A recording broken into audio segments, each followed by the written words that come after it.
Ready? All right, we're going to go ahead and call the meeting to order. Today is the Tuesday, June 25th, 2019. We'll start with the pledge of allegiance. The flag's out that way. I pledge allegiance To the flag of the United States of America and to the republic for which it stands, one nation, under God, indivisible, with liberty and justice for all. Thank you, everybody, for being here. The first item on the agenda is the minutes from the regular meeting of May 28, 2019. Has everybody had a chance to review those minutes? Yeah. Are there any changes to those minutes? Do we have a motion to approve? Motion to approve the meetings for the regular meeting on Tuesday, May 28th at 6:30 as amended. All right, is there a second? All in favor? Motion carries, those minutes are approved. Next is the executive session minutes from May 20, 2019. Has everybody had a chance to review those minutes? Are there any changes to the minutes?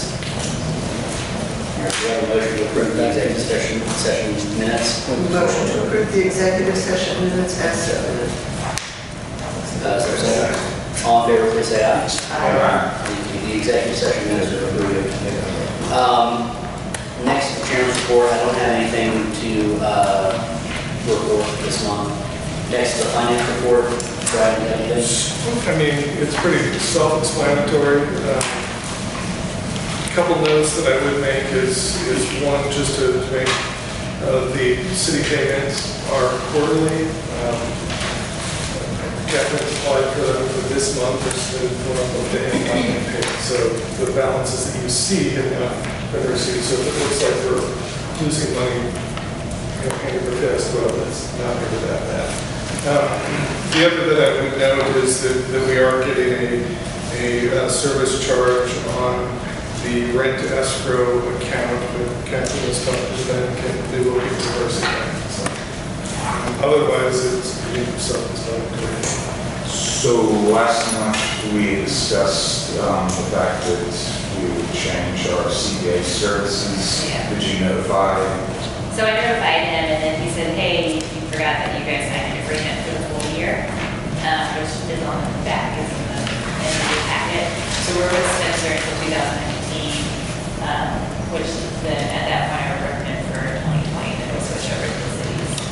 Do we know how much different, I mean, do you have a price for the city and how much it's going to be? So he just has, he charges about 110 per hour. I think Spencer does 200 per hour for additional cost on top of 500 a month.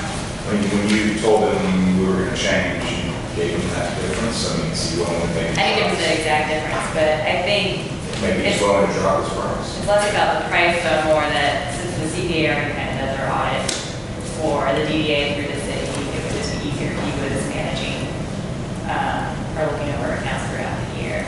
So it would be more of a seamless process. So it was less of the competitiveness and pricing and more just the getting the audit done every year. All right, so thank you for that report. I appreciate it. Next, the branding committee. Yeah, so y'all said over the last couple of months that we wanted to try to get additional proposals from other companies. So I started calling around, and with us in the audience is Jennifer from Black Bear Design, which is one of the companies that some people here said check them out. We had a long conversation, and it turns out that both is pretty damn good. But with that being said, I've also reached out to Jackson Spalding and Brown Bag Marketing, and they are both working on proposals that they'll submit before our July meeting. And if we want them presented at the July meeting, I can ask them to be here. So I'll have more on that. Jenna, do you want to say anything about your comments to me about the reason Black Bear wouldn't necessarily be a fit for the beginning part is that's not their wheelhouse.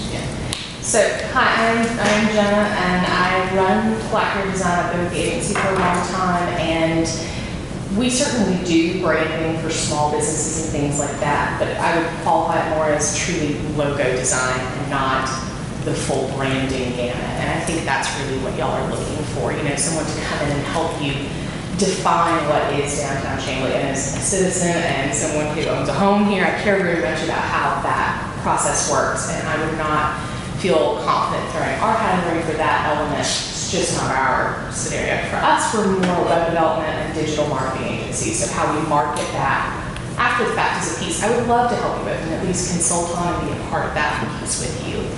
But Telfin is an incredible agency. They are not really a competitor of ours because they focus very much on municipalities and branding for those sorts of pieces. And I feel like they would be a great fit if they are in the budget to do so. I did recommend Brown Bag and Jackson's Falling as alternatives for quotes because I think they're really good agencies who do similar things.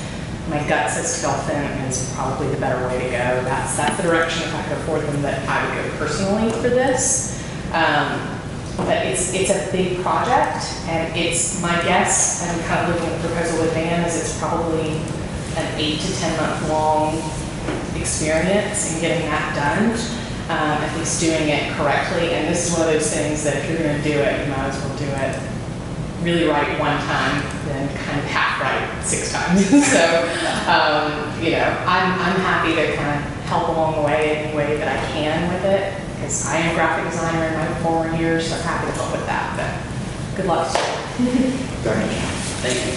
So, yeah, I don't have anything else on branding other than I'll email the proposals once I get to Catherine. She can distribute it to you all, and just let me know, I guess, y'all want them to present them? Let's go ahead and add them to the agenda For next month. Yeah.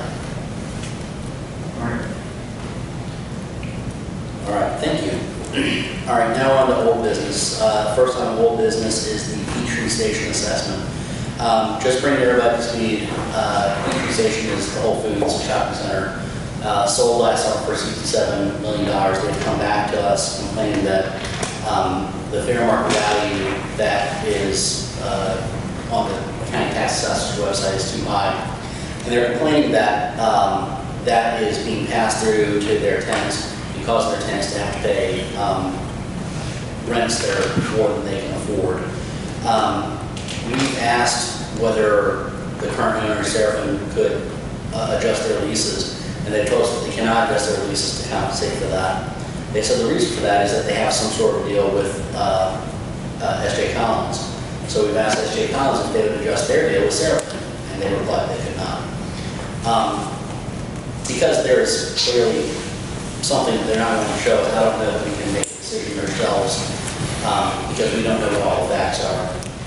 However, last week, Dan and Catherine and I was on the phone, got together with the chief assessor of DeKalb County and talked to him about whether he would entertain an appeal from them.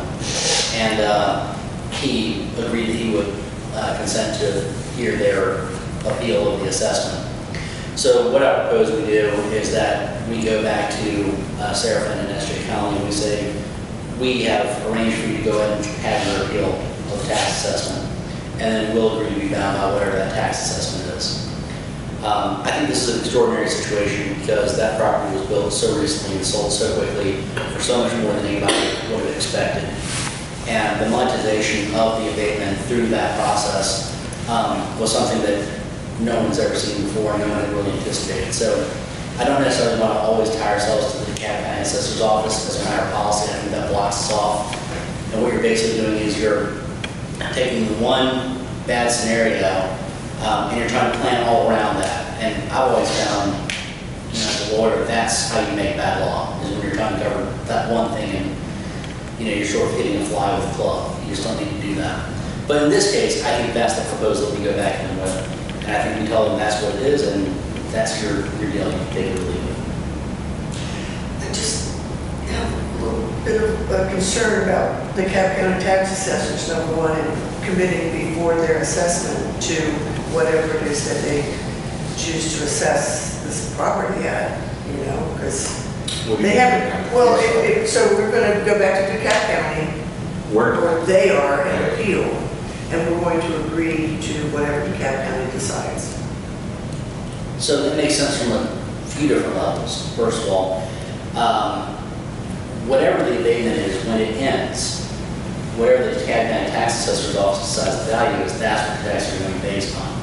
So if DeKalb County decides to adjust that value down now, then it's still going to ramp up to where that value is then.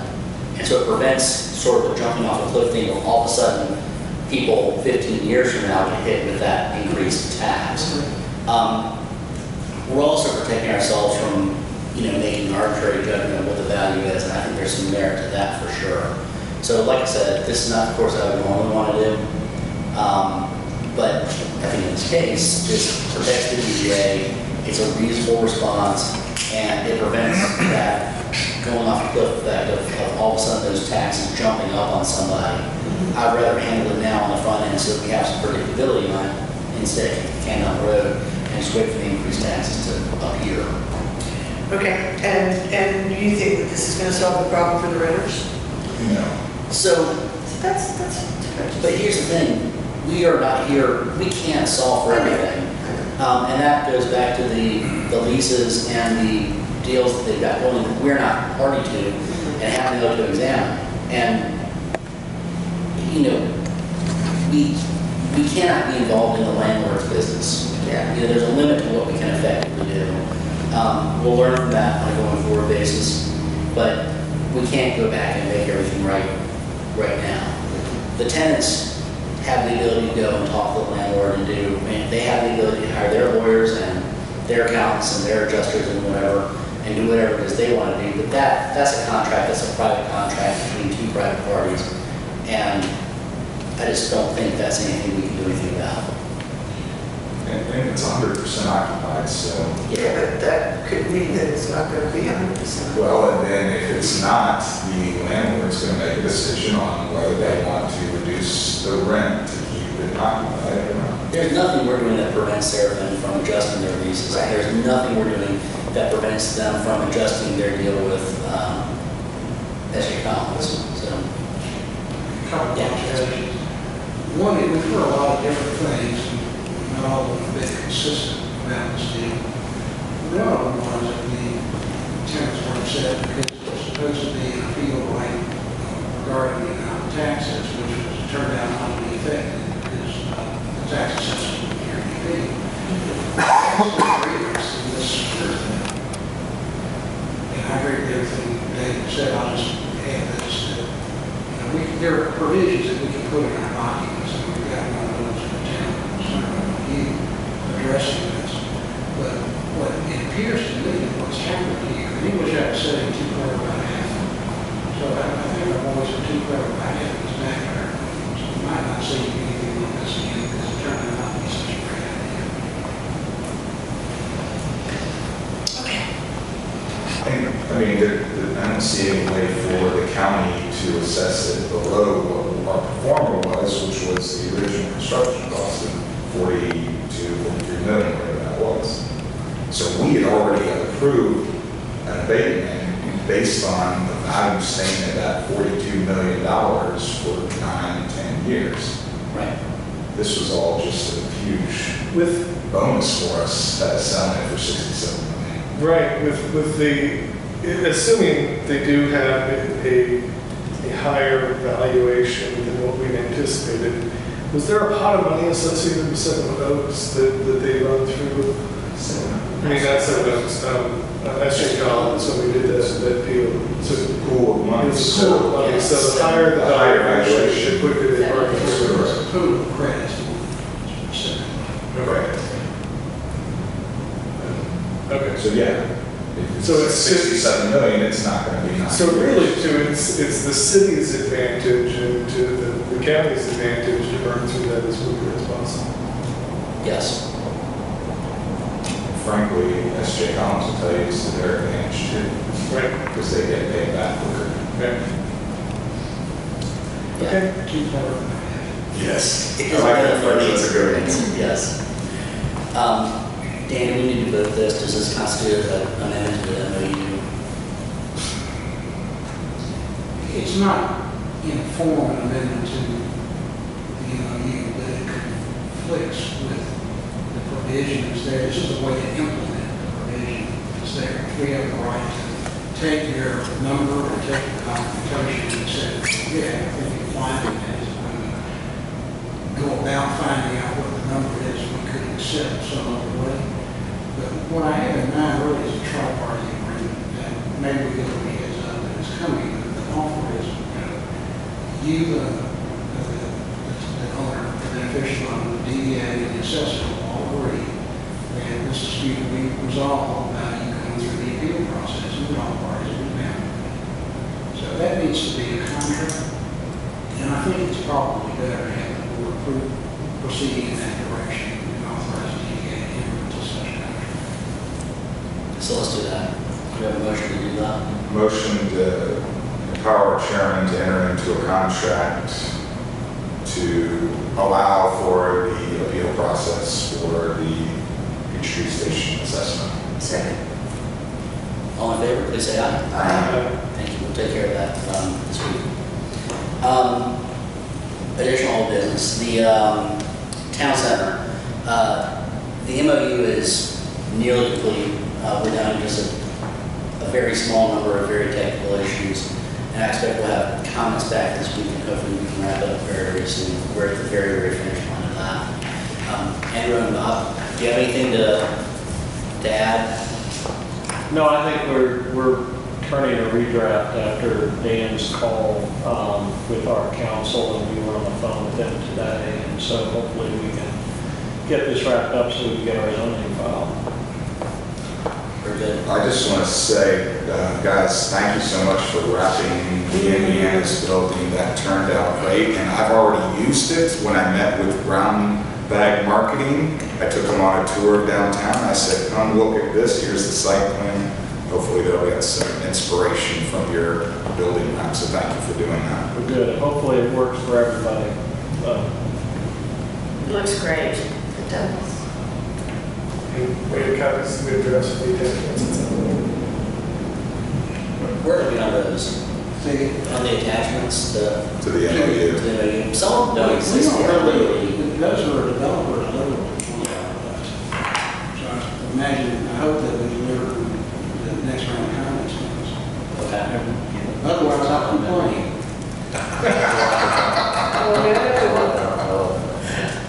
All right. All right, thank you. Next is new business. I don't think we have anything under new business. So next is public comment. Members of the public, please stand up and say who you are, make whatever comment. Thank you for coming tonight. If you have anything to say. If you have any, going once, going twice. We're running out of time. Am I breaking the record tonight? You're close to breaking the record. All right. Well, we do need to go to executive session, so do we have a motion to go to executive session? Motion to, pursuant to OCGA 50-14-3B1 for the purpose of discussing or approving a real estate transaction. Second. All in favor, please say aye. Aye. All right, we'll exit to executive session. Thank you, everybody, for coming tonight. We appreciate it. Who is everybody? Off the record, who are you? Who are you? Nick, I live in the apartment complex across from Bolton's. I got you. Really good. Oh, thank you for coming. I'm a buddy of his, I was curious. Okay. You got dragged along. Question, did you use the rail trail to get here? Yes, I did. Nice. Yeah, big fan of that. Thinking about you a beer somewhere on the way back now. You got Whole Foods now. We return from executive session. Are there any motions following executive session? Motion to adjourn. Second. All in favor? Aye. Thank you. Thank you.